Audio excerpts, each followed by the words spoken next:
Olá a todos, meu nome é Giordano, sou pastor anglicano e o tema que eu proponho para o nosso estudo hoje é a suficiência das Escrituras Sagradas. Eu acredito que quando se trata de catolicismo e protestantismo, uma diferença que naturalmente aparece é essa, a diferença no que diz respeito a como tratar as Escrituras e o tipo de centralidade que nós damos às Escrituras. Eu acredito que tanto católicos quanto protestantes, dos melhores representantes da sua doutrina, apresentam a Escritura como algo central à sua fé, mas existem maneiras e abordagens e usos diferentes das Escrituras Sagradas, não radicalmente diferentes, acredito, mas existem usos diferentes. E compreender a suficiência da Escritura pode ajudar a uma compreensão mútua melhor nessa questão, colocando-se aí um fundo comum ou um patrimônio comum no que diz respeito à nossa fé, naquilo que as Escrituras Sagradas nos ensinam. Então, eu acho que para que haja maior compreensão, não apenas do lado ao qual nós não fazemos parte, se somos católicos, a compreensão do protestantismo, se somos protestantes, a compreensão do catolicismo, eu acho que entender a suficiência da Escritura Sagrada é importante, não apenas para entender o outro lado, mas também para compreendermos a nossa própria fé de maneira mais profunda e o patrimônio, a riqueza da fé cristã. Então, na minha experiência, os dois lados se tratam muito mal, ou se compreendem muito mal no que se diz respeito à suficiência da Escritura Sagrada. E quando eu digo os lados, não falo aqui dos melhores representantes, não estou me referindo ao diálogo ecumênico, eu me refiro ao modo como pessoas menos instruídas na sua própria fé e às vezes até apologistas da própria fé, auto-intitulados, muitas vezes tratam mal e caricaturam o outro lado. Então, essa é a minha experiência. Especialmente quando a suficiência da Escritura Sagrada ela foge para outras áreas, como ciência, liturgia, política. É aí que o debate se torna ainda mais complicado, por não se compreender o propósito, o papel da Escritura Sagrada na igreja. Então, eu acredito que o entendimento dessa questão pode facilitar a compreensão de grupos religiosos cristãos diferentes. Existem dois textos na Palavra de Deus, um em 1 Timóteo 3, outro no Evangelho de João, capítulo 20, que eu acredito que são centrais para se compreender a suficiência da Escritura Sagrada.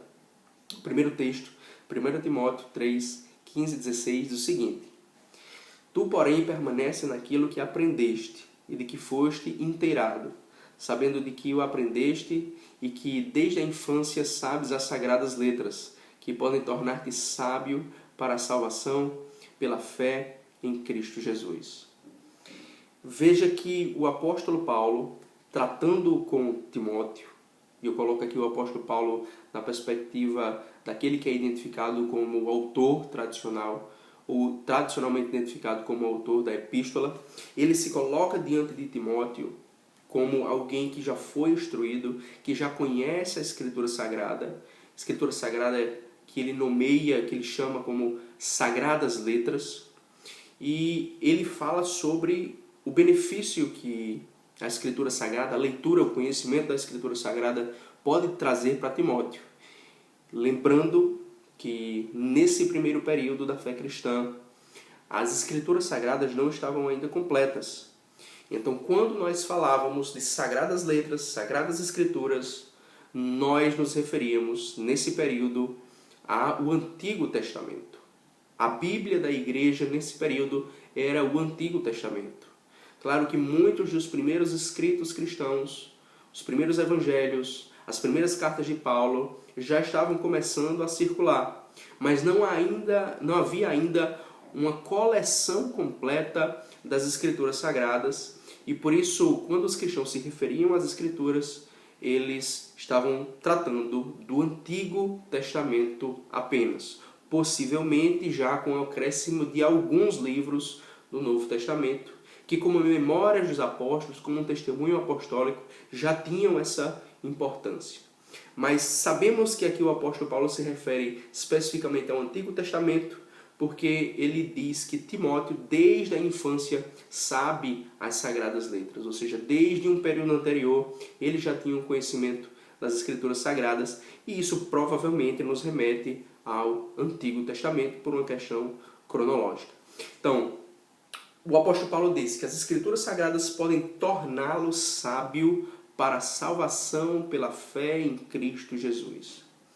Veja que interessante, ele trata o Antigo Testamento na perspectiva cristológica e na perspectiva cristocêntrica. Ele olha para o Antigo Testamento e diz que esse livro, ou esse conjunto de livros, essa biblioteca, essa Escritura Sagrada, pode tornar Timóteo sábio para a salvação pela fé em Cristo Jesus. Então existe um propósito aí, existe uma perspectiva cristológica e cristocêntrica e existe um propósito soteriológico, existe um propósito no que se refere às Escrituras, elas tornam ou podem tornar Timóteo sábio para a salvação em Cristo Jesus. Existe uma perspectiva pela qual o apóstolo Paulo lê as Escrituras Sagradas. E é interessante o fato de se tratar do Antigo Testamento, porque isso, de certa maneira, abre as portas para nós, para uma leitura que seja cristológica, para uma leitura que seja alegórica do Antigo Testamento.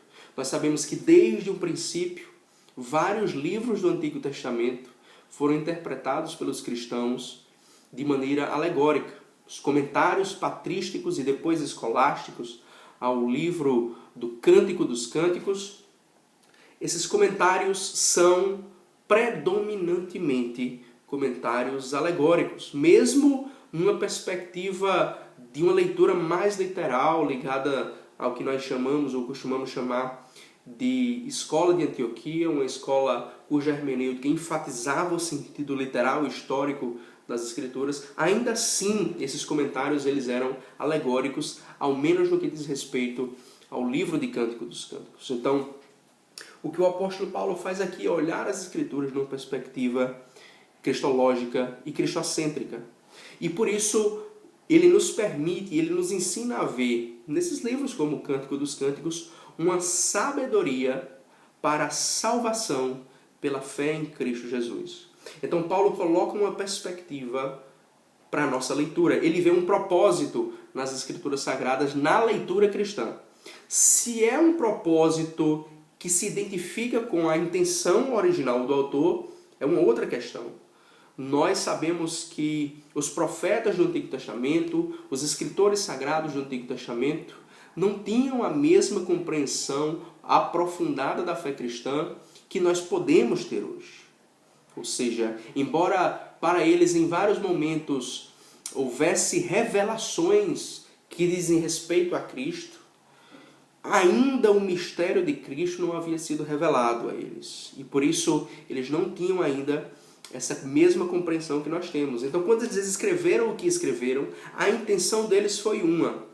Nós hoje, quando olhamos as Escrituras, nós podemos, através daquilo que eles escreveram, observando não apenas a intenção do autor, mas a intenção do Espírito Santo, ver um propósito por trás das Escrituras.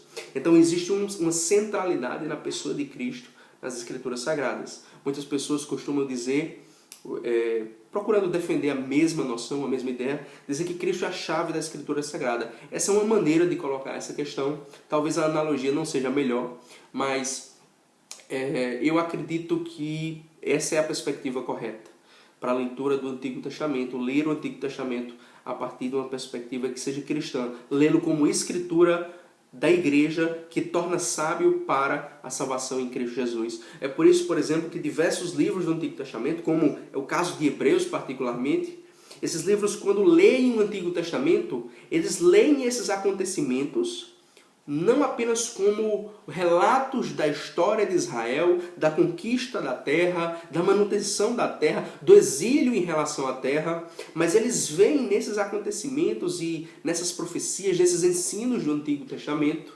já prenúncios de uma linguagem da salvação. E por isso, por exemplo, quando o apóstolo Paulo trata em 1 Coríntios 10 sobre a travessia do mar, ele vê ali o batismo.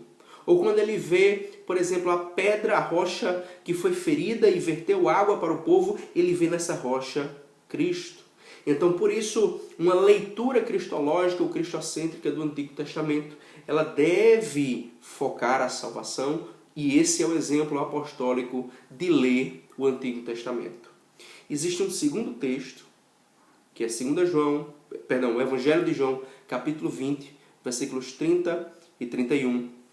E o texto nos diz o seguinte: na verdade, fez Jesus diante dos discípulos muitos outros sinais que não estão escritos neste livro. Estes, porém, foram registrados para que creiais que Jesus é o Cristo, o Filho de Deus, e para que, crendo, tenhais vida em seu nome.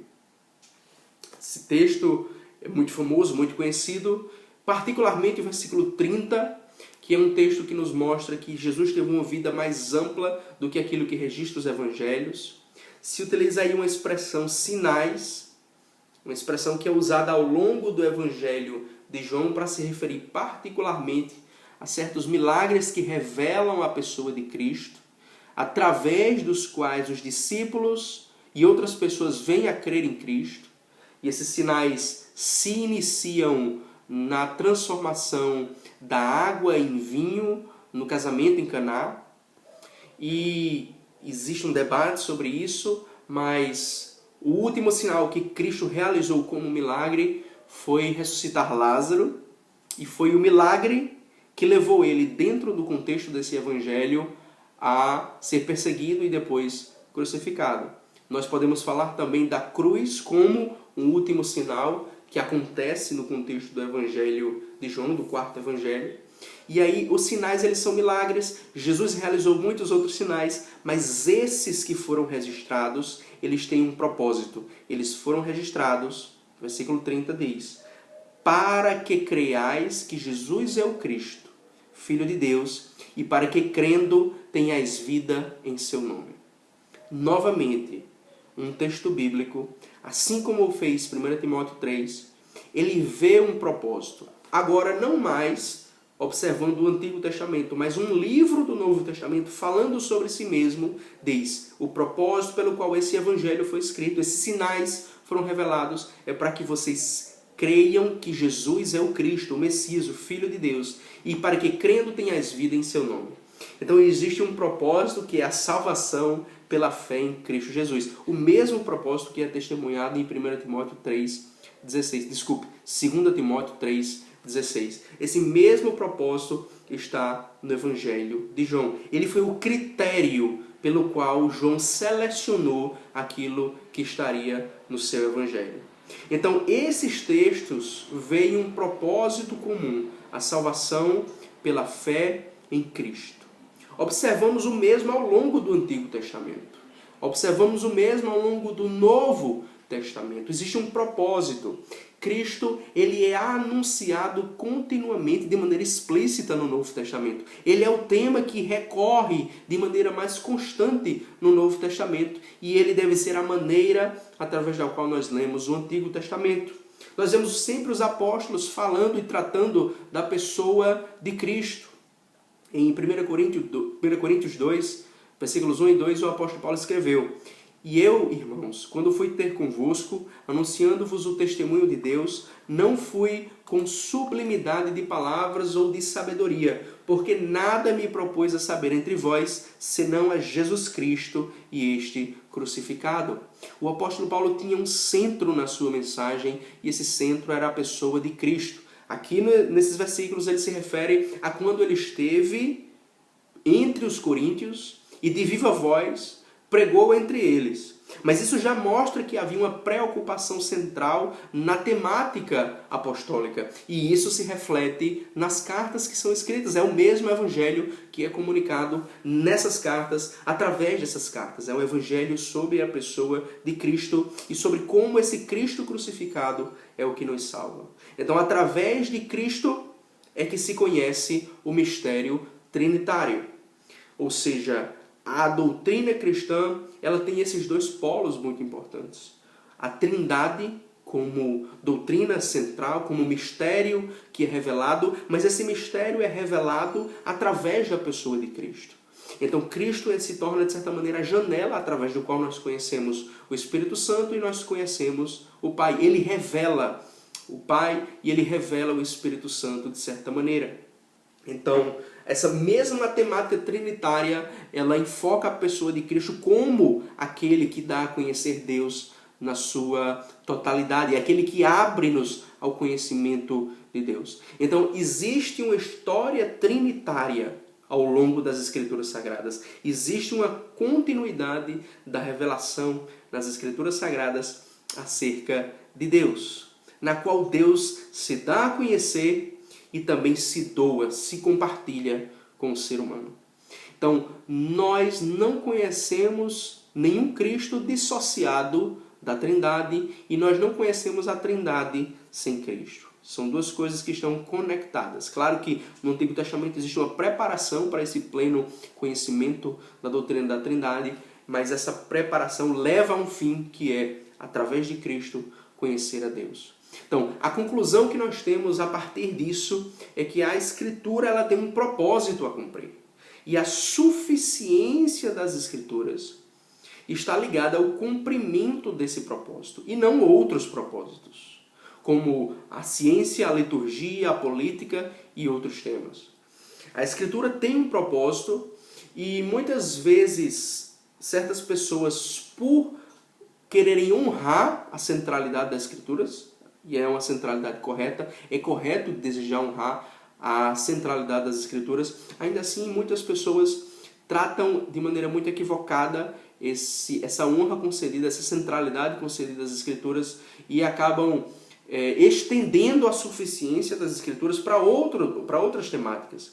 Temáticas que as Escrituras não se propuseram a tratar de maneira exaustiva. Claro, as Escrituras elas são uma grande biblioteca e tratam de muitos temas. É muito difícil, na realidade, encontrar algum tema que a Escritura não toque, nem que seja de maneira principiológica.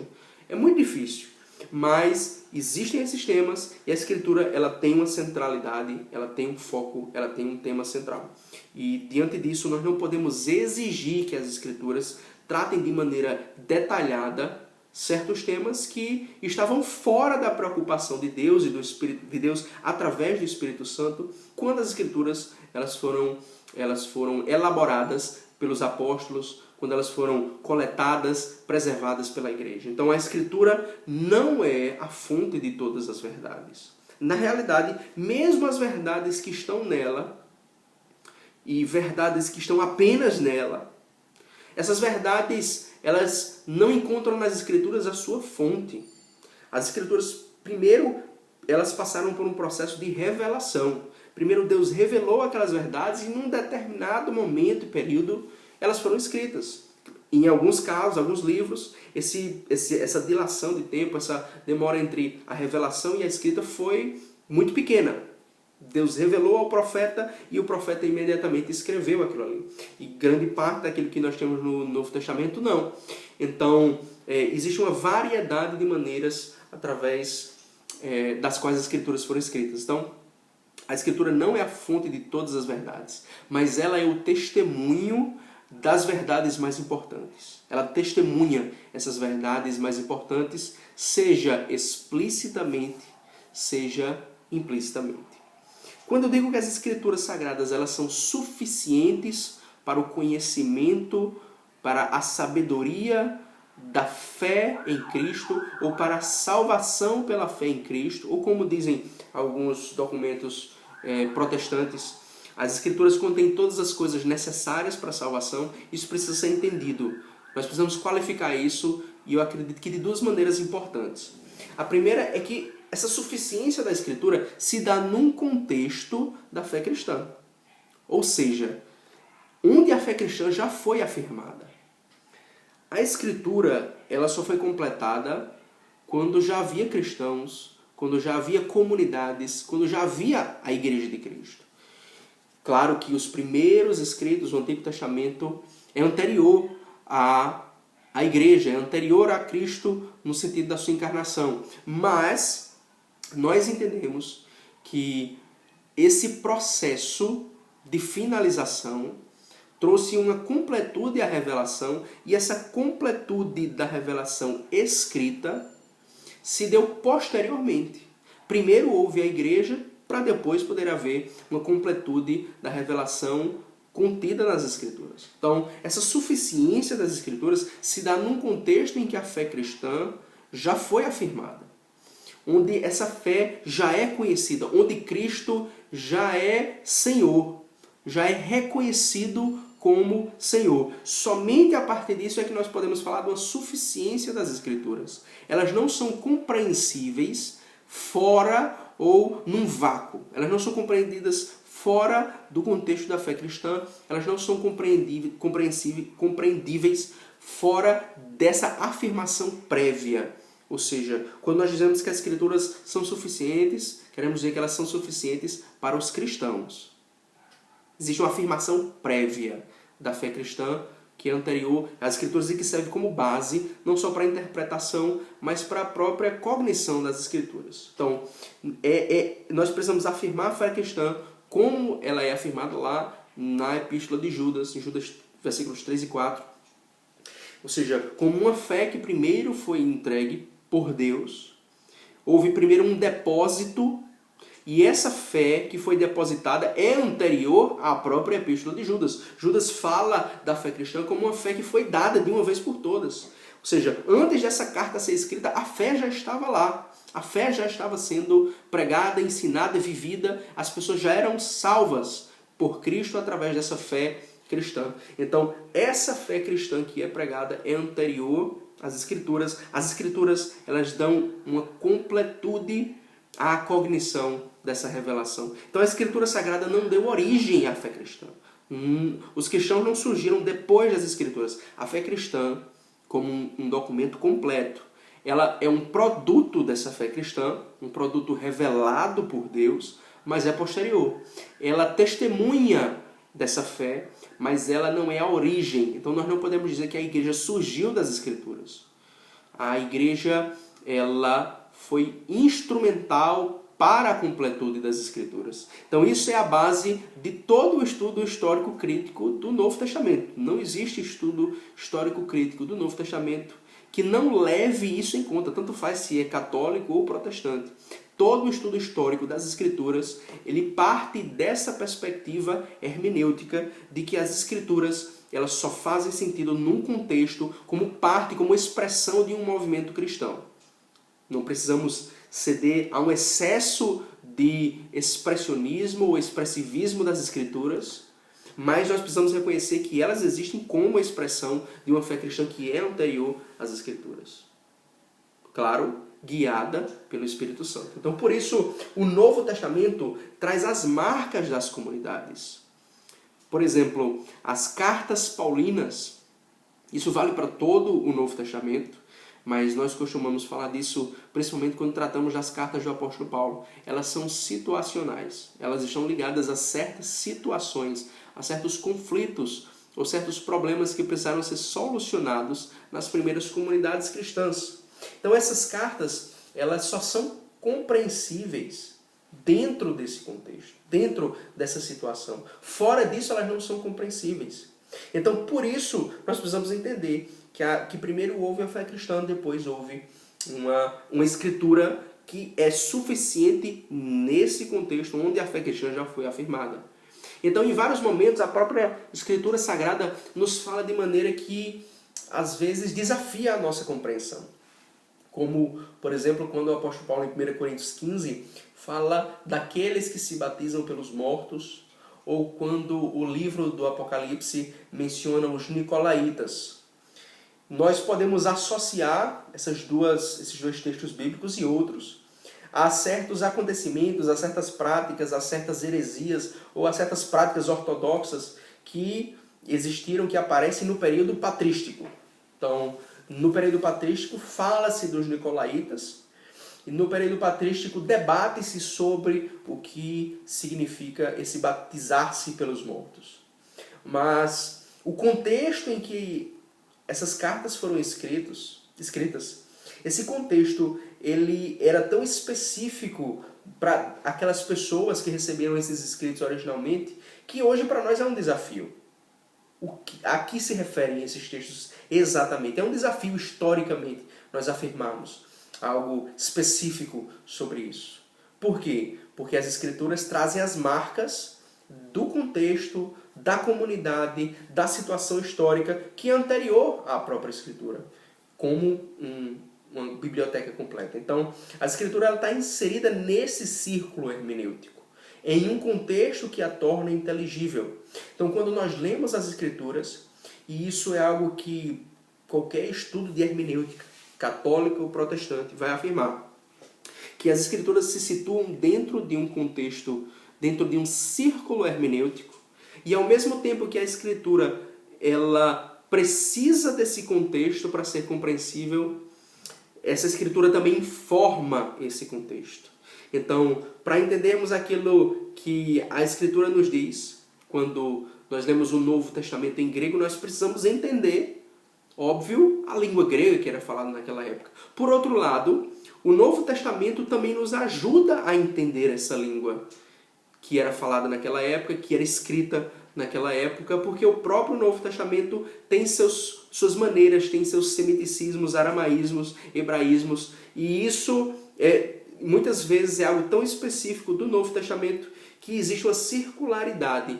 Nós precisamos da língua grega para entender o Novo Testamento, mas também nós precisamos do grego do Novo Testamento para entender a língua grega daquela época. Existe uma circularidade na nossa compreensão da hermenêutica na qual as Escrituras se inserem. Então, o estudo de dados históricos, seja de fontes escritas, de fontes arqueológicas, de comparações antropológicas, esse estudo esclarece aspectos das Escrituras e são informações que vêm de fora das Escrituras, mas que são iluminadas pelas Escrituras, mas também iluminam as Escrituras. Então, existe um mútuo fortalecimento. Então, a suficiência da Escritura precisa ser entendida assim. Não significa que nós possamos estudar as Escrituras sem esse conhecimento. Então, esse conhecimento fortalece a nossa compreensão das Escrituras. Nós não podemos dizer que a Escritura ela seja um código totalmente fechado, de maneira que um leitor comum não seja capaz de entender nada da Escritura. Existe uma compreensão, mas vários detalhes das Escrituras necessitam, para uma plena compreensão, de conhecimentos que vêm de fora da Escritura. Então a Escritura ela depende de conhecimentos que estavam dispersos naquela época, que os primeiros leitores, os leitores originais, os destinatários daqueles escritos específicos, eles tinham esse conhecimento. E nós precisamos usar o nosso conhecimento histórico, gramatical, arqueológico, etc., para entender essas questões, para chegar a esses conhecimentos que essas pessoas tinham e, por isso, entender a Escritura de maneira mais profunda. Então, a suficiência da Escritura não é uma suficiência no sentido de que a Escritura começou tudo, não é uma suficiência no sentido de que todo o conhecimento que nós precisamos para interpretá-la já está nela. Claro, a Escritura se fortalece. Santo Agostinho, quando comenta no livro da Doutrina Cristã sobre a interpretação da Escritura, ele nos diz de maneira muito clara, muito simples, que quando nós encontramos um texto de difícil compreensão, a resposta para esse texto deve estar num texto bíblico de compreensão mais fácil. Então, um texto mais difícil é iluminado por um texto mais simples. Isso é uma perspectiva patrística. Santo Agostinho diz isso, mas isso não quer dizer que nós possamos chegar à Escritura e entendê-la 100% completamente, sem esse conhecimento, sem esse pano de fundo histórico. Então a suficiência não é a suficiência no sentido de que tudo será compreendido.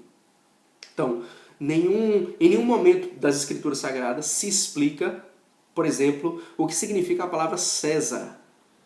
Então, quando nós lemos as Escrituras, nós temos um entendimento prévio do que significa essa palavra César. Da mesma maneira que os leitores originais, quando o Novo Testamento foi escrito, todo mundo sabia o que era César. Não se precisava explicar o que significava a palavra César. Então, você sabe quem foram os Césares através do seu conhecimento histórico de algo que vem de fora das Escrituras e que informa o seu conhecimento das Escrituras. Sem esse conhecimento que vem de fora, a suficiência da Escritura não quer dizer nada.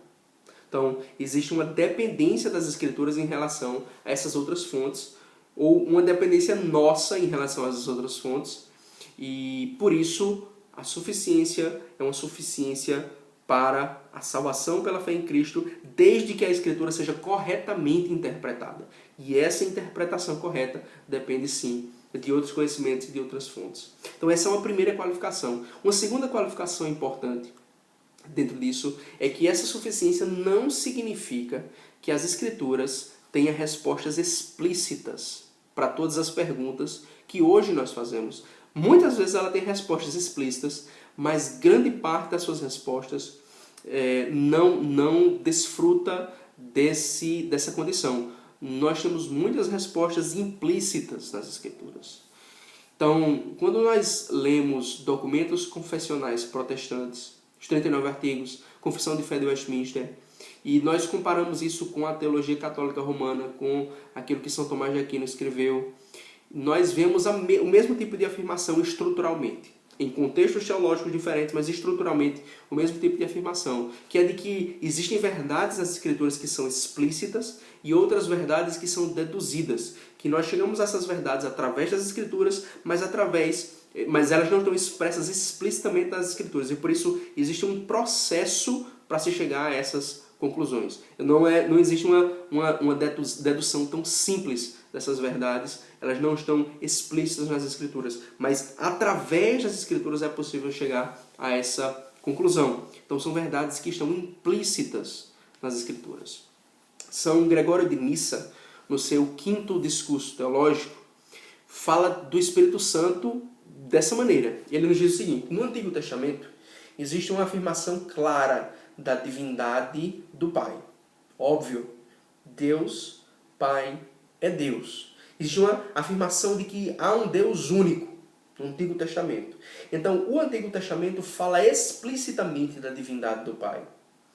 E São Gregório de Nissa opina, ele fala também implicitamente da divindade do Filho. Então, existem alguns textos no Antigo Testamento em que já se pode ver a afirmação do Filho de Deus e também essa divindade implícita nesses textos. Nós podemos falar, por exemplo, de Isaías 9:6, dependendo da tradução que nós façamos desse texto. Mas existe em alguns momentos essa afirmação da divindade do Filho, implícita. Além disso, no Novo Testamento, existe uma afirmação, óbvio, da divindade do Pai, mas também uma afirmação explícita da divindade do Filho. Porém, o Espírito Santo, ele tem no Novo Testamento uma divindade implícita. Afirma-se claramente a divindade do Filho, por exemplo, lá no Evangelho de João, versículo muito conhecido, João 1, no princípio era o Verbo estava com Deus e o Verbo era Deus. Afirma-se explicitamente, era Deus. Há uma afirmação da divindade do Filho. Mas a divindade do Espírito Santo é afirmada de maneira mais implícita. Então nós vemos ao longo do Novo Testamento o Espírito Santo ser tratado como o Espírito Eterno, ele ser tratado como onisciente. Então, trata-se o Espírito Santo de maneiras que só fazem sentido se o Espírito Santo for Deus, se ele tiver a mesma divindade do Pai e do Filho. Então, essa afirmação da divindade do Espírito Santo está no Novo Testamento, mas não como uma declaração explícita, mas sim como uma verdade que está implícita no Novo Testamento. Então, São Gregório de Nissa vê 3 etapas. No Antigo Testamento, o Pai é revelado como Deus, o Filho tem sua divindade implícita. No Novo Testamento, o Filho é revelado como Deus, o Espírito Santo tem a sua divindade implícita. E numa terceira etapa, a Igreja revela a divindade do Espírito Santo. Então, num período posterior, a Igreja chega a essa conclusão com base nas Escrituras, com base nessa verdade de fé que era afirmada ali, também com o auxílio da tradição cristã, e chega à conclusão de que o Espírito Santo é Deus. Por isso o Espírito Santo ele era invocado na Igreja, por isso se afirmava atributos que só podem ser afirmados se o Espírito Santo for Deus. Então o que é isso? Verdades que estão contidas de alguma maneira nas Escrituras, mas não de maneira explícita. Elas estão contidas de maneira implícita. Então, as afirmações que nós fazemos, por exemplo, sobre a Trindade, falamos agora da Trindade, Pai, Filho e Espírito Santo. Afirmações que nós fazemos sobre a Trindade, nós dizemos que, sobre a Trindade, nós dizemos que há um Deus em 3 pessoas ou 3 hipóstases, há uma natureza divina em 3 hipóstases ou 3 pessoas. Quando nós fazemos essa afirmação, o que nós dizemos tem base nas Escrituras Sagradas. Existe um fundamento nas Escrituras para tudo isso que nós dizemos. Mas nós não encontramos ao longo da Escritura essa afirmação de que há um Deus ou uma natureza divina em 3 pessoas ou 3 hipóstases. Não se afirma as coisas dessa maneira. Embora tudo isso seja verdade e tenha base nas Escrituras. Então, a Trindade, acontece isso. Quando nós dizemos que Cristo é Deus e homem, a afirmação da união hipostática, nós usamos uma linguagem que não está totalmente revelada nas Escrituras de maneira explícita, embora implicitamente esteja lá sim. Aquilo que nós dizemos, por exemplo, sobre os sacramentos, a própria palavra sacramento, o próprio conceito de sacramento ou de mistério, é um conceito que nós podemos encontrar a palavra mistério no Novo Testamento, não a palavra sacramento, mas a palavra mistério nós encontramos no Novo Testamento, mas não exatamente no sentido teológico que essa palavra ganhou ao longo dos séculos, principalmente no desenvolvimento que essa expressão teve na patrística. Então, existe um desenvolvimento da linguagem teológica para que aquelas verdades que foram entregues em um determinado momento, de uma vez para sempre, elas encontrem sua plena afirmação e não haja confusões com certas heresias que procuram se passar por afirmações da verdade. Então, tudo isso envolveu uma reflexão da igreja e dos teólogos sobre o depósito da revelação, sobre aquilo que havia sido revelado através de Cristo, havia sido revelado por Cristo através dos apóstolos. Então, daí a importância dos credos e outras afirmações de fé tradicionais da igreja. Credo apostólico, credo niceno, credo atanasiano, essas afirmações de fé, elas nos ajudam, nos fortalecem no nosso relacionamento com Deus, mas nos guiam na interpretação da Escritura Sagrada, para que certos becos sem saída sejam evitados. Então, por isso é que nós dizemos que, embora as Escrituras sejam suficientes, com isso não queremos dizer que os credos sejam desnecessários, ou que essas afirmações teológicas, essa linguagem teológica que a igreja desenvolveu seja desnecessária. Não é desnecessário. São Tomás de Aquino, na Suma Teológica, na segunda parte, na questão sobre a fé, no artigo 9, perguntando se é adequado que os artigos de fé sejam sintetizados em um credo, tratando especificamente dos credos, ele responde à primeira objeção dizendo: a verdade da fé está contida na Escritura Sagrada difusamente, sob vários modos de expressão, e às vezes obscuramente, de modo que para reunir a verdade da fé a partir da Escritura Sagrada, precisamos de estudo e prática demorados, que não são atingíveis por todos os que desejam conhecer a verdade da fé, muitos dos quais não têm tempo para estudar, estando ocupados demais com outros afazeres. E por isso foi necessário coletar um sumário claro a partir dos ditos da Escritura Sagrada, a ser colocado para a fé de todos. Isso não é uma adição à Escritura Sagrada, mas algo extraído dela.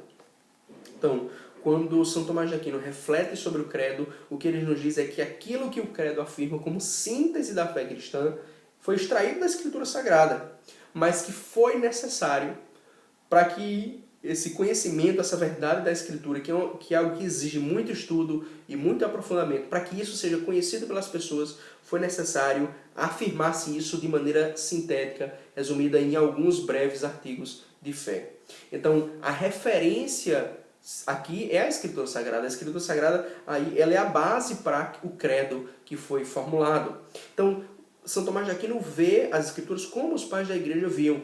Havia uma constante referência às Escrituras Sagradas nas disputas sobre a fé entre os pais da igreja, ou particularmente entre os pais da igreja e os heresiarcas, aqueles que afirmavam as heresias. Então, dos dois lados havia um apelo às Escrituras Sagradas como aquilo que decidiria a questão. Então, essa referência contínua, São Tomás de Aquino vê ela como na base do próprio credo. Então, quando nós afirmamos os credos históricos, nós não estamos negando a suficiência da Escritura. Pelo contrário, nós estamos afirmando a suficiência dessa Escritura. Porque os credos se baseiam, eles são afirmações da Escritura Sagrada. Então, essa é a segunda qualificação que nós precisamos fazer. As Escrituras Sagradas, elas são suficientes, mas não de maneira que isso anule ou torne inútil o uso dos credos históricos e da linguagem teológica desenvolvida pela Igreja. Então, esse é o primeiro ponto.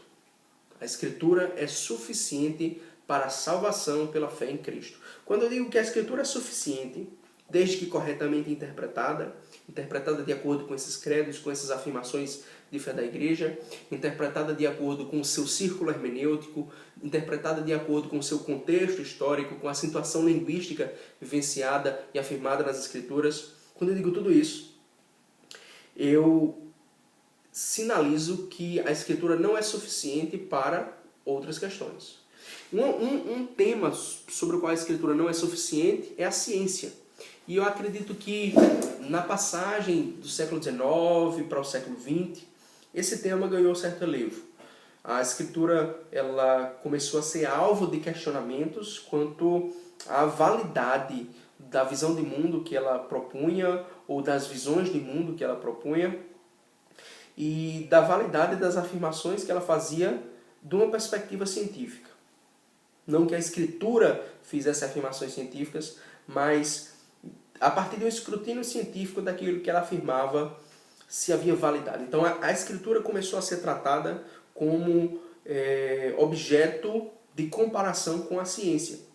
E diversos movimentos procuraram afirmar certas interpretações literais e históricas da Escritura diante daquilo que a ciência ou que os cientistas, daqueles que falavam em nome da ciência, procuravam afirmar. Então, um tema que ganhou relevo é o tema do criacionismo. Ou seja, se nós dizemos que Deus criou o universo, como nós podemos afirmar que existe uma evolução das espécies? Ou se Deus criou um universo, como explicar a diferença entre a datação da idade do universo, a idade que a ciência costuma afirmar sobre o universo, a idade do universo, a idade do planeta Terra, quando nós comparamos com aquilo tão pouco que a Escritura nos diz sobre os acontecimentos desde a criação do mundo. Então, surgiu um debate, surgiu um questionamento aí. E ao longo da história da Igreja sempre houve debate sobre a interpretação do livro de Gênesis. Em dados momentos e em dadas escolas, certas formas de interpretação se tornaram dominantes. Mas sempre houve esse debate sobre o livro de Gênesis, sobre a interpretação, que tipo de interpretação deveria haver. Então, Santo Agostinho, por exemplo, rejeitava a leitura de Gênesis que tratasse os 7 dias da criação como dias sucessivos de 24 horas. Embora popularmente esse tipo de leitura seja comum, Santo Agostinho rejeitava esse tipo de leitura. Ele não rejeitava o livro de Gênesis, mas esse tipo de interpretação, sim. E nós observamos que muitas vezes o literalismo que certas formas de criacionismo afirmam é bastante seletivo. Existe uma seletividade naquilo que é observado nas Escrituras e que se procura contrapor à ciência. Eu digo isso porque em vários momentos os próprios criacionistas podem perceber, lendo as Escrituras, que certos fatos não têm como ser defendidos como interpretações históricas e literais. Eles podem ser defendidos numa perspectiva espiritual, numa perspectiva mística, numa perspectiva teológica, mas não como afirmações científicas, históricas e literais. Então, se aplicado de maneira consistente, esse literalismo leva a diversos absurdos. Quando a gente lê o livro de Gênesis, primeiro capítulo, a obra da criação, nos versículos 6 a 8, nós já encontramos uma cosmologia que é totalmente diferente daquilo que é observável hoje. Então, esses versículos dizem o seguinte: E disse Deus: haja firmamento no meio das águas e separação entre águas e águas. Fez, pois, Deus o firmamento e separação entre as águas debaixo do firmamento e as águas sobre o firmamento. E assim se fez. E chamou Deus ao firmamento céus. Houve tarde e manhã o segundo dia. Frequentemente, quando leem esses textos, os criacionistas passam por cima de vários detalhes. Então, o que é que o texto nos mostra? O texto nos fala de uma separação entre as águas e um firmamento entre elas. Esse firmamento é o que é identificado como céu, o céu espacial, as nuvens, etc. Tudo isso estaria nesse firmamento. Inclusive, quando nós lemos a continuação do capítulo, nós vemos que o sol, a lua e as estrelas estão no firmamento. Perceba, o sol, a lua e as estrelas estão no firmamento, enquanto as águas estão sobre o firmamento e abaixo do firmamento. Então nós precisamos entender, observar através desse texto como a pessoa que o escreveu estava observando o mundo. Ela via o mundo como ela olhava para cima e via o sol, a lua, as estrelas. Abaixo ela via águas, mas ela também via águas acima do sol, acima da lua e acima das estrelas. Então, numa perspectiva cosmológica, esse texto bíblico é diferente daquilo que é observável cientificamente hoje. Então, esse texto se insere naquilo que é conhecido como a cosmologia do Antigo Oriente Próximo. É uma cosmologia que não é exclusiva da Bíblia.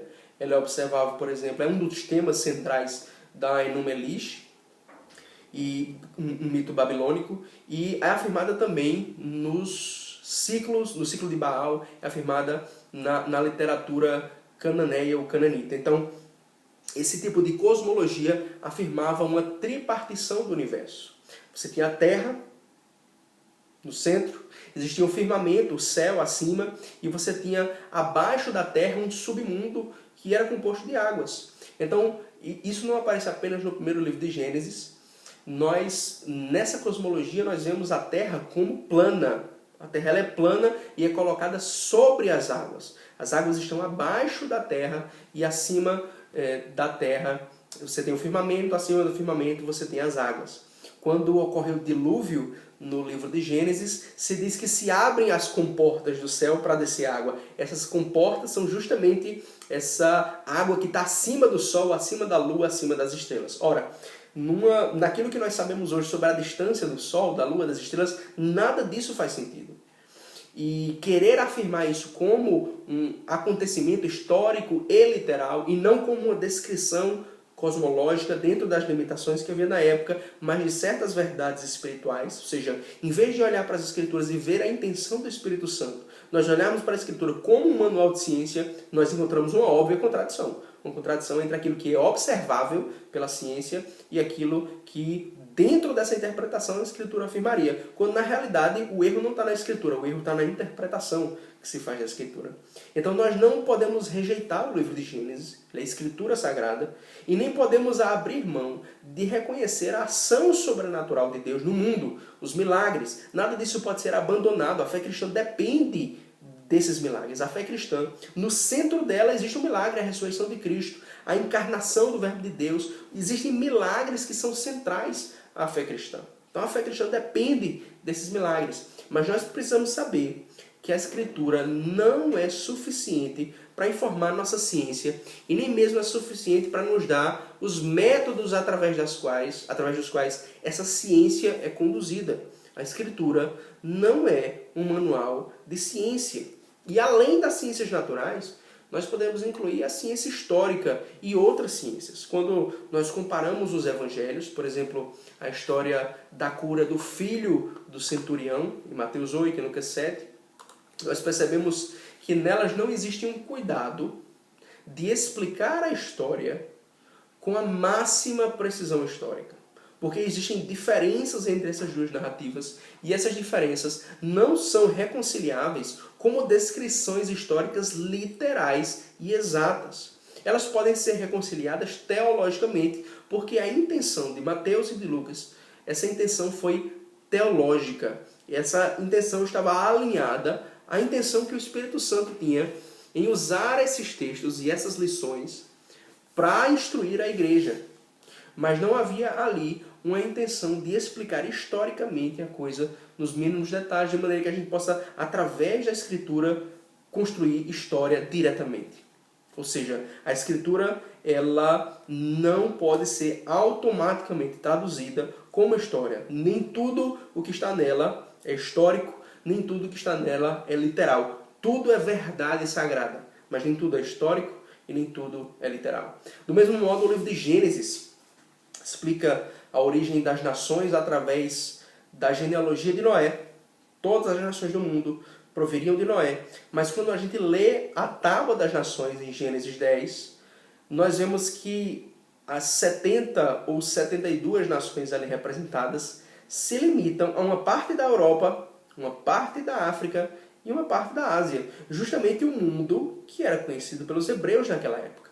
Então, quando os hebreus escrevem a Tábua das Nações no livro de Gênesis, explicando como se originam todas as nações, a explicação só cobre o mundo que eles conheciam. A explicação não chega à China, a explicação não chega à América. Então nós precisamos entender isso. A Escritura ela não se preocupa em descrever historicamente coisas que estavam além do conhecimento daquelas pessoas naquela época, numa perspectiva histórica e científica. Claro, ela se preocupa sim em trazer uma revelação que estava além do conhecimento dessas pessoas, numa perspectiva doutrinal, numa perspectiva teológica, num conhecimento sobre a pessoa de Cristo. Então, nesse ponto, nós não podemos tratar a Escritura como um manual de ciência. Ela não é suficiente para o nosso conhecimento científico. Então, todos esses problemas desaparecem quando nós entendemos que a Escritura Sagrada tem um propósito espiritual, que ela é suficiente para esse propósito, que ela cumpre esse propósito e não outros propósitos que nós tínhamos criado. O propósito de construir ciência ou conhecimento histórico, etc., são propósitos que nós criamos. E, diante disso, nós não podemos dizer que a Escritura foi escrita com esse mesmo propósito, porque esse propósito é nosso, é posterior às Escrituras, inclusive, nessa perspectiva que nós tratamos. Da mesma maneira que a Escritura não é suficiente para o nosso conhecimento científico, a Escritura não é suficiente para o conhecimento que nós temos ou para a ministração que nós fazemos na liturgia cristã.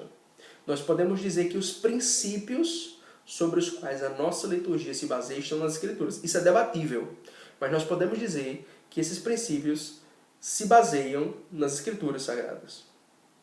De que ela nos ensina o temor, nos ensina a reverência, nos ensina a ordem, a decência. Ela nos ensina sobre o silêncio, sobre adorar com o nosso corpo, não só com as palavras ou com o pensamento.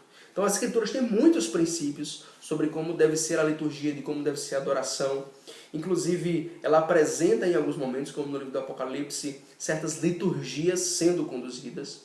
Mas, dentro da temática dos dons espirituais, por exemplo, o apóstolo Paulo se detém no capítulo 14 de 1 Coríntios para tratar da liturgia. Era uma questão, era um problema que havia dentro de um contexto litúrgico ali.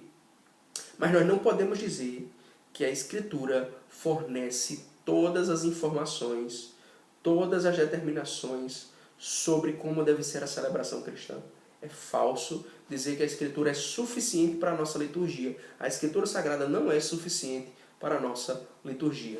Enquanto no Antigo Testamento havia prescrições mais detalhadas de liturgia, mesmo que não nos mínimos detalhes, mesmo a liturgia do Antigo Testamento precisou de comentários, precisou de uma Torá oral, precisou de um debate. Os rabinos debateram aquelas questões num período posterior e tomaram posições sobre como certas coisas deveriam ser conduzidas. Então, mesmo no Antigo Testamento, que é bastante exaustivo se comparado ao Novo, mesmo o Antigo Testamento não trata tudo nos mínimos detalhes, mas ao menos ali existem liturgias explícitas. Existe um passo a passo no Antigo Testamento. No Novo Testamento não há um passo a passo sobre como deve ser uma celebração cristã. Não existe no Novo Testamento um passo a passo de liturgia. Por exemplo, não há nada de concreto nas Escrituras, no Novo Testamento, ou até no Antigo Testamento, enfim, sobre como deve acontecer a celebração litúrgica de um matrimônio cristão, que é o que acontece nas diversas tradições cristãs. Não há nada de explícito sobre como deve se proceder nessa cerimônia, nesse ato litúrgico especificamente. Então, como deve ser isso? Muito menos sobre um sepultamento. Como deve acontecer um sepultamento? Existem exemplos na Bíblia desses sepultamentos que aconteceram, mas não se detalha sobre o que se deve fazer nesse momento. Então, o mais perto que nós chegamos disso na Escritura, com respeito à liturgia cristã, é a instituição da Eucaristia. É a única liturgia sobre a qual a Escritura dá aos cristãos um passo a passo. ou pelo menos esquematicamente. Ela dá um esquema sobre como deve ser a liturgia. Nós podemos dizer, por exemplo, que vários textos, como o último capítulo do Evangelho de Lucas e um trecho do Evangelho de João, nós podemos ver na estrutura dos evangelhos entre a diferença entre um primeiro ministério de Cristo, que foi o ministério da palavra, e um segundo ministério em Jerusalém, que foi o seu ministério sacramental. Nós podemos ver uma diferença e ver nessa estrutura a base da liturgia cristã. Mas isso só acontece porque nós já conhecemos a liturgia cristã antecipadamente. Não tem como nós deduzirmos isso da Escritura Sagrada. E, claro, várias pessoas veem em certos princípios do Antigo Testamento, sobre como os sacrifícios aconteciam, como era a sequência de sacrifícios. Várias pessoas veem nisso um prenúncio da liturgia cristã. E é correto ver nisso um prenúncio da liturgia cristã. É correto ver no Antigo Testamento já prenúncios da Eucaristia, da Santa Comunhão, já ver prenúncios de atos litúrgicos cristãos. Nós podemos ver, por exemplo, no ritual que se fazia no Antigo Testamento com respeito aos leprosos, nós podemos ver ali um prenúncio da unção dos enfermos, porque acontecia com óleo e havia ali também uma purificação através desse óleo. Agora, um prenúncio, uma tipologia é uma coisa, uma determinação explícita de como deve ser no Novo Testamento é outra. Então, no Novo Testamento, o mais perto que nós temos é a Eucaristia. E mesmo assim, mesmo quanto à Eucaristia, o Novo Testamento não deixa explícito em que contexto litúrgico ela deve acontecer. Quando? De que maneira? Ela deve ser parte de uma assembleia dominical? De que maneira? O Novo Testamento não explicita essas questões. Então são questões que são tratadas de maneira mais tradicional, mesmo por aqueles que se arrogam mais bíblicos. Eles ainda tratam essa questão seguindo práticas que são, seguindo costumes, hábitos que são tradicionais. Então, mesmo assim, mesmo no contexto da Eucaristia, nós temos pouquíssimas informações sobre o contexto em que a Eucaristia deve acontecer. Então, diante dos princípios bíblicos, nós sabemos que nós podemos orar com as nossas mãos. É bíblico, em vários momentos a Escritura nos exorta a orar com as nossas mãos, erguer as mãos em oração. Mas, por exemplo, se eu usar essa mão para fazer o sinal da cruz, ou sobre mim, ou sobre a própria Santa Comunhão, isso é bíblico, isso é correto? A Escritura não responde a essa questão. Então existem diversas perguntas que nós podemos fazer no contexto da liturgia cristã que não são respondidas pela Escritura Sagrada diretamente. A Escritura pode muitas vezes nos instruir, nos esclarecer, mas ela não responde diretamente essas questões. A Escritura simplesmente não diz. E desde o princípio, os pais da igreja apelaram a tradições que não foram escritas. O próprio sinal da cruz, o exemplo que eu dei, ele é mencionado por alguns pais da igreja como tradições que são apostólicas, que foram deixadas pelos apóstolos, mas que não foram escritas nas Escrituras porque não precisavam ser escritas nas Escrituras. Estavam na vida da igreja. Então, diante disso, nós nos colocamos diante de um problema. O que fazer quando a Escritura não diz nada? Porque se eu disser que a Escritura é suficiente para a nossa liturgia, o que é que eu faço quando a Escritura se silencia sobre uma determinada questão? E a Escritura silencia sobre muitas questões litúrgicas. Grande parte dos dilemas que nós temos sobre a liturgia, a Escritura silencia, ou pelo menos não dá respostas diretas a essas questões. Muitas vezes não há nenhuma resposta explícita ou implícita nas Escrituras para essas questões. Então, como interpretar o silêncio das Escrituras? Então, quando houve a Reforma Protestante, houve a necessidade que foi julgada pelos reformadores de reformar a liturgia. E quais foram as perspectivas que eles seguiram nessa questão? Então, alguns interpretaram o silêncio das Escrituras como uma proibição. Se não está nas Escrituras, não pode. Outros interpretaram o silêncio das Escrituras como uma permissão. Se as Escrituras não proíbem, seja diretamente ou através dos seus princípios, então a igreja pode continuar praticando aquilo. Então não é tão simples explicar o que é bíblico e o que não é. O silêncio da Escritura precisa ser interpretado de alguma maneira. E quando nós adotamos uma perspectiva mais restrita, de dizer que apenas aquilo que é bíblico explicitamente, apenas aquilo que é recomendado nas Escrituras, apenas aquilo que foi mostrado, exemplificado ou ordenado nas Escrituras pode ser feito, nós encontramos muitos problemas. Porque desde o princípio, desde os primeiros pais da igreja, nós vemos práticas que não foram afirmadas nas Escrituras. Então, será que em poucas décadas após as Escrituras, todo o mundo inteiro, sem questionamento, abandonou as práticas originais? Não é tão simples. Não é tão simples nós decidirmos o que é bíblico e o que não é. Por exemplo, tanto no Antigo Testamento, ao longo da lei de Moisés, e em vários momentos no Antigo Testamento, quanto no Novo Testamento, quando lemos, por exemplo, aquilo que se fala da adoração celestial no livro de Apocalipse, tanto no Antigo quanto no Novo, nós vemos que a adoração cristã se utiliza do incenso. É algo que está lá no Apocalipse, é algo que está lá no Antigo Testamento em vários momentos. Nós não vemos os apóstolos usarem incenso, ou não vemos Jesus usar o incenso explicitamente durante a era apostólica. Mas existe uma afirmação do incenso no livro do Apocalipse e existe aquilo no Antigo Testamento. E em nenhum momento a Escritura nos diz que o incenso foi abolido. Nós podemos ver uma abolição dos sacrifícios de animais. Nós podemos interpretar uma abolição dos sacrifícios de animais. Mas não se fala nada sobre a abolição do incenso. Então, como interpretar esse silêncio?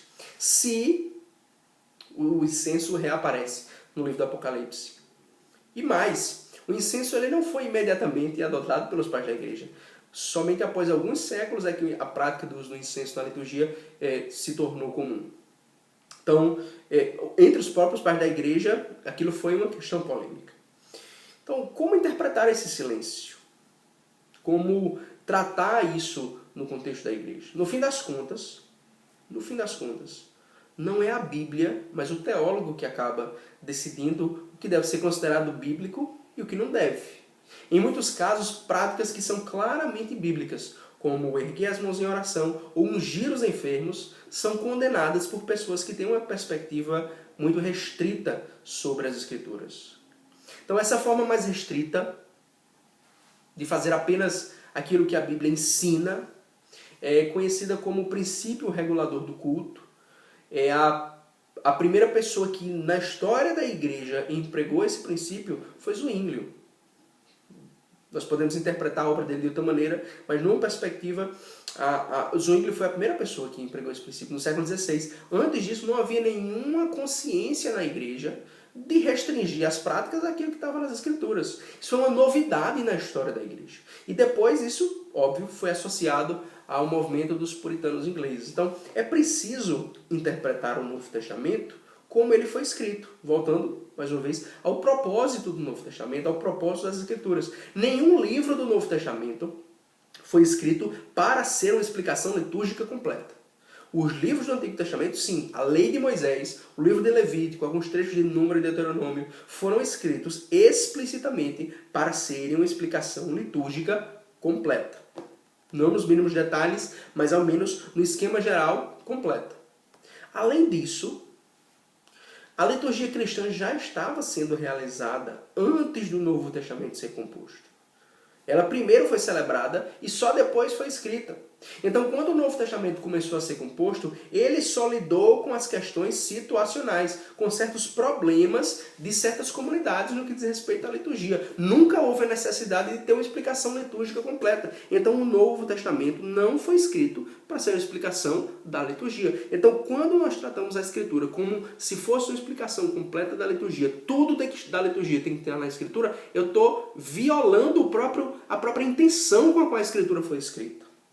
Então, eu estou ignorando o processo histórico através do qual ela foi escrita. Ou seja, tratar a Escritura como um manual de liturgia é perverter o seu propósito e perverter o processo histórico através do qual o Espírito Santo levou a igreja a finalizar as Escrituras. Ao contrário, o apóstolo Paulo escreve na segunda carta aos Coríntios que a fé cristã não se pauta na letra, mas no Espírito. Entenda isso. Aquilo que Paulo ensinou, aquilo que foi ensinado primeiramente de viva voz, foi recebido por aquela igreja, e aquela igreja se tornou a carta escrita pelo apóstolo Paulo. É isso que ele diz para os coríntios: vocês são a carta do meu apostolado. Essa carta que foi escrita através do ministério de Paulo. Então, primeiro Paulo trabalhou com eles de viva voz, só depois é que ele escreveu. Só depois é que ele deu a eles orientações mais específicas. Mas os coríntios, eles viveram durante muito tempo sem nenhum escrito do Novo Testamento. Sem explicitações sobre como devia ser a liturgia, senão aquilo que foi ensinado de viva voz pelos apóstolos. Então o apóstolo Paulo trata aquela igreja como uma carta que foi escrita pelo Espírito Santo. E por isso a liturgia estava na igreja escrita como um hábito, como uma prática que era seguida pela igreja, e não como uma liturgia que está escrita na Escritura Sagrada. Então a liturgia primeiro foi impressa na vida das pessoas, e as Escrituras Apostólicas, que são inspiradas pelo mesmo Espírito, só vieram a completar um processo que havia iniciado antes. Então só é possível aceitar a lógica de fazer apenas o que a Escritura ordena ou exemplifica se nós nos detivermos ao que é mais geral. A Escritura nos ensina a orar, a pregar, a exortar, a celebrar os sacramentos, a abençoar. Então que nós precisamos fazer essas e outras coisas, tudo bem, as Escrituras nos dizem isso. Elas nos dizem o suficiente nesse nível de generalidades mais amplo, mas não nos atendo àquilo que é mais específico, a detalhes, a práticas, a hábitos que estão inseridos dentro desse contexto. Então, nós temos, por exemplo, quando nós celebramos os sacramentos, a Escritura nos ensina que os elementos são consagrados, eles são abençoados. Essa é a linguagem que o apóstolo Paulo e que o Evangelho de Marcos e Mateus, os Evangelhos de Marcos e Mateus usam. Os elementos são abençoados. Mas de que maneira eles são abençoados? Através de uma imposição de mãos, através do sinal da cruz? De que maneira? Existe um gesto ali que é feito. Então, nós não temos como voltar no tempo e ver como os apóstolos faziam naquele momento. Nós temos poucas informações sobre isso nas Escrituras. Então, diante disso, respeitando esse processo histórico, nós teremos que existem certas práticas, certos hábitos que são respeitados, que são tradicionais da igreja e que muito provavelmente a origem de muita coisa é apostólica, se não pós-apostólica. Mas que no espírito carrega essa tendência apostólica, esse ensino apostólico. Então, diante disso, nós não podemos restringir a nossa liturgia àquilo que as Escrituras Sagradas ensinam. E, por fim, a Escritura Sagrada também não é um manual de política.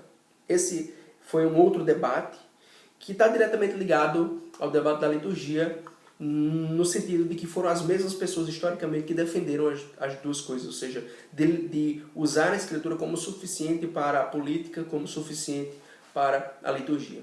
Então, nós aprendemos muitas coisas nas Escrituras sobre política, sobre governo, sobre como deve ser o comportamento dos cristãos diante do governo. E, além disso, há muitos exemplos, especialmente no Antigo Testamento, da política sendo conduzida de maneiras boas, de maneiras más, com Deus, contra Deus. E, por fim, ao longo da Escritura, o tema do reino de Deus, de como Deus reina em benefício do ser humano, esse tema, além de ser profundamente político, deve nos inspirar na maneira como nós exercemos o governo quando nós temos essa vocação. Esses são alguns exemplos de como as Escrituras nos ensinam e nos exortam a conduzir as questões políticas, o tema da política. Mas é um erro tratar a Escritura como se fosse um manual de política, pronto a ser implementado diretamente em um Estado contemporâneo. Particularmente quando nós consideramos as leis do Antigo Testamento. Ao longo da história, o movimento puritano, dentro do movimento puritano, muitos quiseram exatamente isso, a aplicação direta das leis do Antigo Testamento. Embora os reformados, na sua maioria hoje, usem apenas a equidade das leis do Antigo Testamento e não a sua aplicação direta, ou seja, eles veem o Antigo Testamento de maneira mais principiológica, ainda assim há pessoas inspiradas nesses puritanos que gostariam de ver uma aplicação direta do Antigo Testamento. Então, nesse ponto é que se revela uma questão importante sobre a suficiência das Escrituras, na intersecção entre o ético e o jurídico-político. Se nós não acreditamos que há um padrão ético acessível, ou seja, valores tradicionais, humanos, que são universais, como o tal que C.S. Lewis defende na sua obra Abolição do Homem, valores tradicionalmente conhecidos como a lei moral, se não há uma cognição natural desses valores, mesmo que seja imperfeita, incompleta, não havendo isso, não há como dialogar diretamente sobre política em uma perspectiva cristã, exceto através de um voluntarismo moral, de um voluntarismo metafísico, no qual todos os juízos morais resultam de determinações divinas a serem conhecidas através da revelação. Nós não controlamos a vontade de Deus e por isso, se os mandamentos, se a ética, se os valores dependem de decisões divinas, se eles resultam de decisões arbitrárias, independentes de uma natureza divina, se Deus ele pode querer o que quiser, se Deus pode decidir o que decidir, no que diz respeito aos valores morais, então tudo aquilo que é de certo, justo e bom resulta de decisão divina, portanto, precisa ser conhecido por nós através de uma revelação. Deus precisa nos dizer que decidiu determinada coisa. Então, no momento em que nós eliminamos a lei moral, o nosso conhecimento moral, a nossa base ética, se torna arbitrária.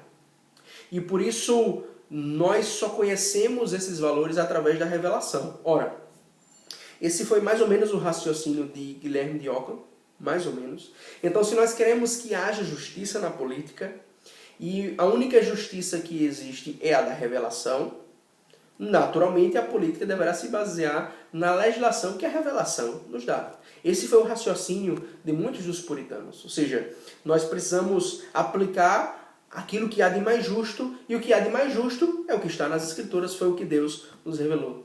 Então, eu não teria como dizer, nesse contexto, por exemplo, que a morte por apedrejamento, como havia no Antigo Testamento, é brutal para a nossa época ou para a sociedade em que nós vivemos. Por que eu não poderia dizer isso? Porque como é que eu vou julgar um princípio que foi determinado por Deus? Não tenho como fazer isso. Eu posso debater se aquilo que Deus revelou está sempre e em todas as situações em conformidade com a natureza de Deus. Isso eu posso debater. Mas eu não tenho como debater se não há essa lei moral. Se não há uma lei moral a qual as Escrituras se referem.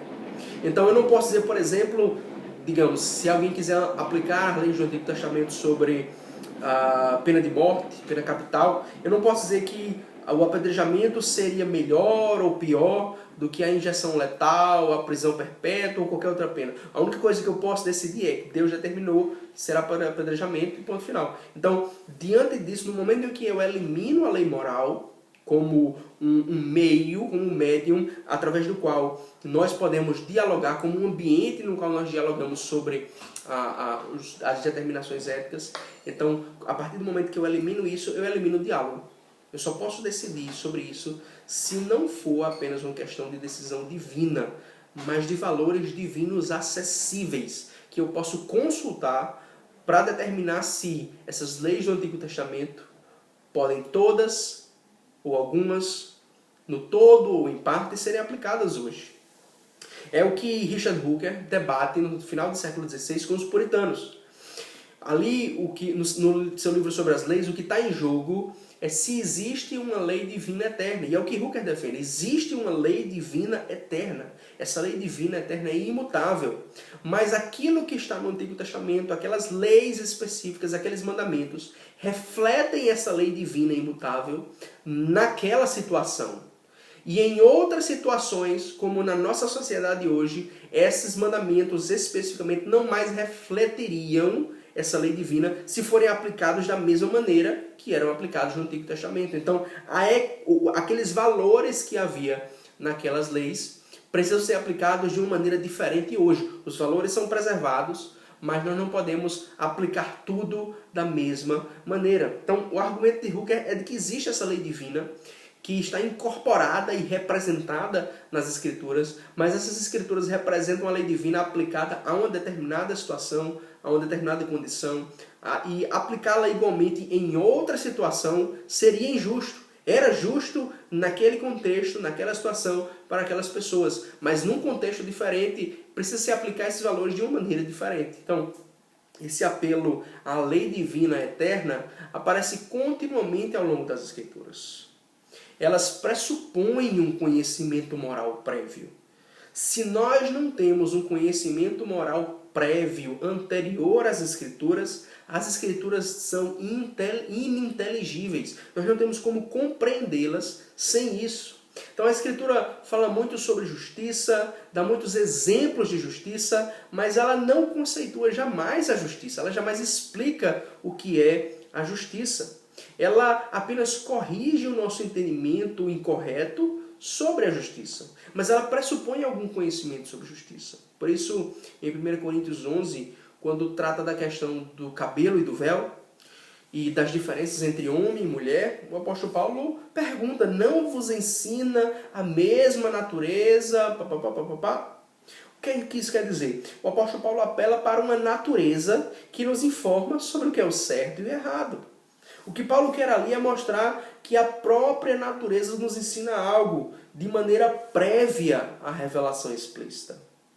Assim haveria mandamentos civis da lei de Moisés sobre bens, propriedades, crimes, punições, que seriam importantes e úteis para aquela época, mas que na nossa época não teriam o mesmo resultado.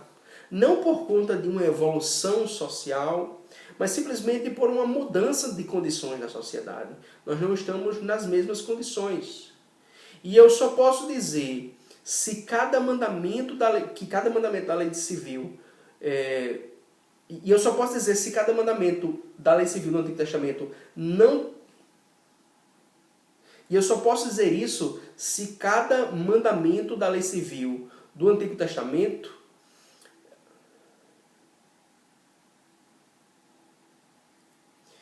E eu só posso dizer isso se cada mandamento da lei civil do Antigo Testamento reflete um valor maior. Ou seja, cada mandamento não é a expressão direta de um valor maior, mas reflete indiretamente esse valor maior. E esses valores em si seriam imutáveis, obedecem à sua própria hierarquia, enquanto os mandamentos específicos poderiam, às vezes, ser mutáveis a depender das condições sociais. Então isso permite que um cristão possa dialogar de maneira mais aberta com pessoas que têm valores diferentes, porque esses valores nunca são totalmente diferentes. Então quando nós observamos essa temática da política, da liturgia e da ciência, nós vemos que aquilo que as Escrituras nos fornecem sobre esses temas é muitas vezes precioso, mas que no momento em que nós afirmamos que a Escritura é suficiente para a ciência, ela é suficiente para a liturgia, ela é suficiente para a política, o que nós estamos dizendo é que a Escritura ela tem para nós uma intenção diferente daquela que a própria Escritura testemunha, que é a intenção de levar à salvação a pessoa de Cristo. Então a Escritura ela não nos diz tudo que nós precisamos para a glória de Deus, para a liturgia, para a adoração e para tantas outras questões. Aquilo que ela nos dá é muito precioso e deve ser sempre preservado. Que Deus, no Espírito Santo, nos conduza a sempre preservar da maneira mais aguerrida, sempre da maneira mais zelosa e amorosa aquilo que o Espírito Santo nos deu. Deus te abençoe. Em nome do Pai, do Filho e do Espírito Santo.